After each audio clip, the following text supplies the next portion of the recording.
Assalamualaikum warahmatullahi wabarakatuh. Perkenalkan, nama saya Febrianto Sinumata dengan NIM 2410952056 dari kelas Teknik Elektrode angkatan 2024. Di video kali ini saya akan mencoba menjelaskan tata cara pembuatan rangkaian pada aplikasi ataupun software Proteus.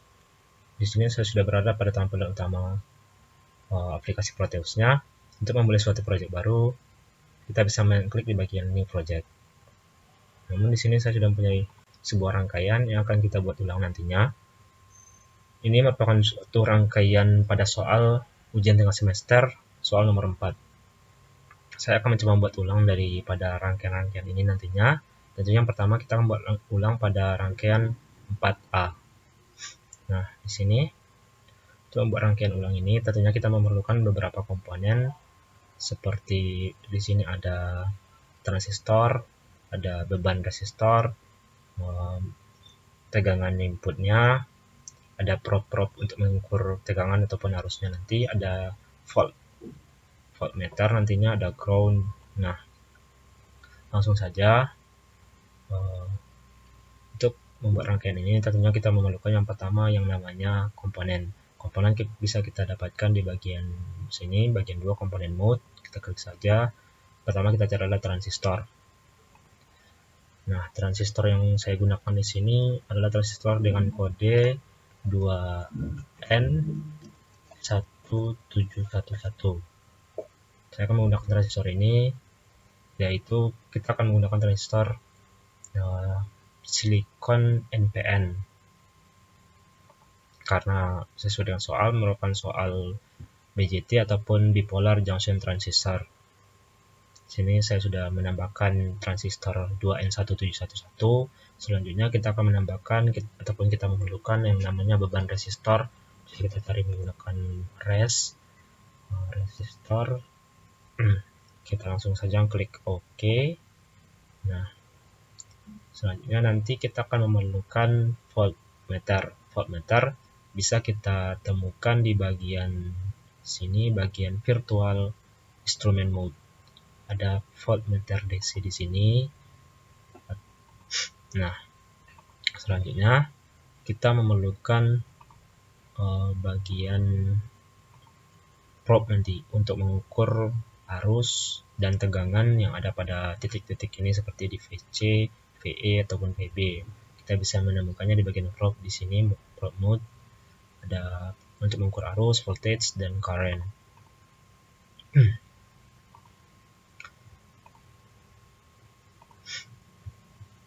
Nah, sekarang saatnya kita akan mencoba membuat rangkaian ini.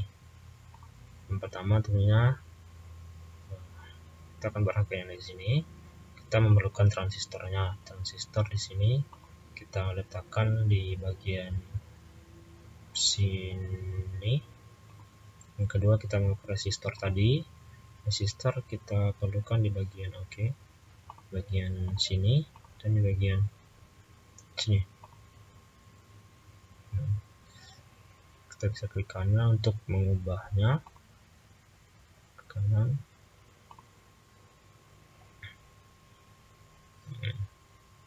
Soalnya kita akan menghubungkan komponen-komponen ini.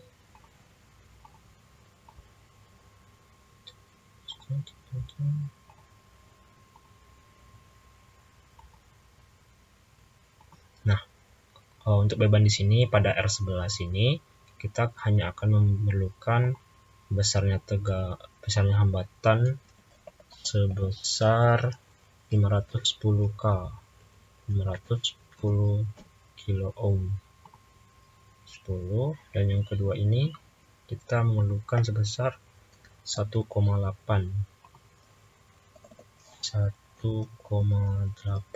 Klik OK. Selanjutnya kita akan menambahkan sumber tegangannya berupa sumber tegangan DC, bisa kita dapatkan di bagian sini di generator mode. Ada DC di sini, langsung saja klik di sini. Kita bisa klik juga langsung di sini. Kita hubungkan, kita bisa klik di sini. Nah, untuk bagian tegangan di sini kita bisa mengklik kanannya untuk mengatur tegangan inputnya. Di sini kita memerlukan tegangan sebesar 16 volt. Kita klik OK. Selanjutnya, selanjutnya kita memerlukan ground. Ground bisa kita dapatkan di bagian sini, bagian terminal mode. Kita bisa dapatkan ground, kita klik kanan saja. Oke. Nah, selanjutnya kita akan menghubungkan beberapa probe ataupun nantinya voltmeter untuk mengukur tegangan dan juga beberapa arus yang ada pada titik-titik ini. Yang pertama, kita akan membuat untuk mengukur tegangannya, perlukan DC voltmeter. Klik saja di sini. Kita hubungkan di sini.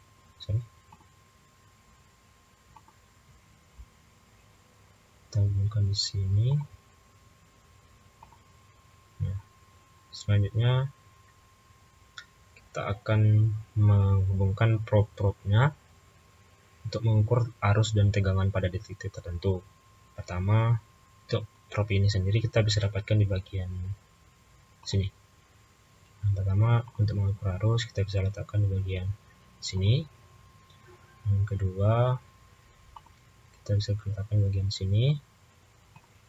Selanjutnya, untuk mengukur tegangan pada titik C ya, PC, kita menggunakan probe tegangan voltage. Kita klik saja di sini, kita hubungkan ke rangkaian.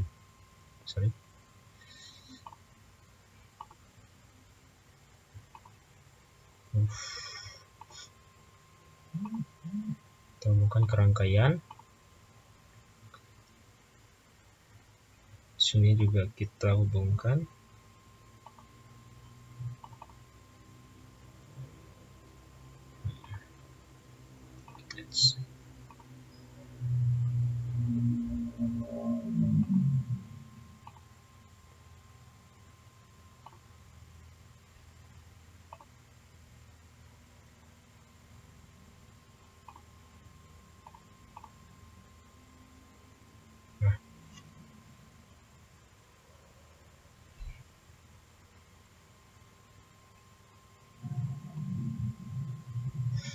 Nah, di sini sudah ada rangkaian sesuai dengan soal nomor 4A. Di sini kita bisa mengubah untuk nama-nama probe-nya di edit properties. Di sini karena dia merupakan, kita bisa mengubahnya menjadi VC. Yang ini kita bisa mengubah menjadi VE. Dan yang ini kita bisa ubah menjadi VB. Oke. Dan ini kita bisa mengubah menjadi ITK ya. Oke. Dan yang ini kita bisa ubah menjadi IBK. Oke. Di sini sudah ada tegangan rangkaian daripada M/C. Sekarang saatnya kita akan melihat berapa tegangan yang mengalir pada transistornya dan juga tegangan dan arus-arus yang ada pada probe-nya. Kita bisa menekan ini bagian kiri bawah. Bisa kita lihat tegangannya di sini sebesar 9,20 volt dengan sumber arus sumber tegangan tadinya sebesar 16 volt tadi. Kita bisa lihat di sini di VE sama dengan 0. Nah, di sini juga kita akan melihat arah daripada arusnya. Caranya dengan menggunakan bagian ini, bagian sistem, set animation option, and show wire. Kita klik ini, klik OK, kita run lagi rangkaiannya, maka dia akan menunjukkan arah daripada arus-arus itu. Sebelumnya, besarnya tegangan yang ada pada voltmeter ini berbeda dengan penghitungan secara manual. Hal ini mungkin dipengaruhi daripada beberapa faktor yang ada pada Proteus ini sendiri, karena pada transistor itu sendiri banyak sekali jenisnya pada Proteus ini. Nah, di sini saya akan mencoba menjelaskan mengenai transistor ini karena hasil yang berbeda antara penghitungan di Proteus dengan penghitungan manual. Di sini saya sudah mendapatkan hasil-hasil daripada penghitungan manual dan juga penghitungan di Proteus. Hasilnya ada perbedaan sedikit, terutama di bagian tegangan PCEQ sebesar pada penghitungan manual sebesar 9,52 volt dan perhitungan di Proteus itu menunjukkan 9,20 volt. Hal ini sangat dipengaruhi oleh beberapa faktor. Yang pertama tentunya toleransi komponen. Dalam perhitungan manual kita sering menggunakan nilai nominal komponen misalnya resistor 1 kilo ohm. Namun dalam Proteus, toleransi yang dimiliki resistor atau komponen lain dapat sedikit mengubah hasil simulasinya. Yang kedua, adanya kondisi beberapa transistor. Jika menggunakan transistor dalam konfigurasi yang lebih kompleks, misalnya dalam rangkaian penguat atau osilator, Proteus mungkin menangani model transistor yang lebih realistis, sementara perhitungan manual menggunakan model yang lebih sederhana. Mungkin demikian yang dapat saya jelaskan pada video kali ini. Salah dan kurangnya mohon dimaafkan. Assalamualaikum warahmatullahi wabarakatuh.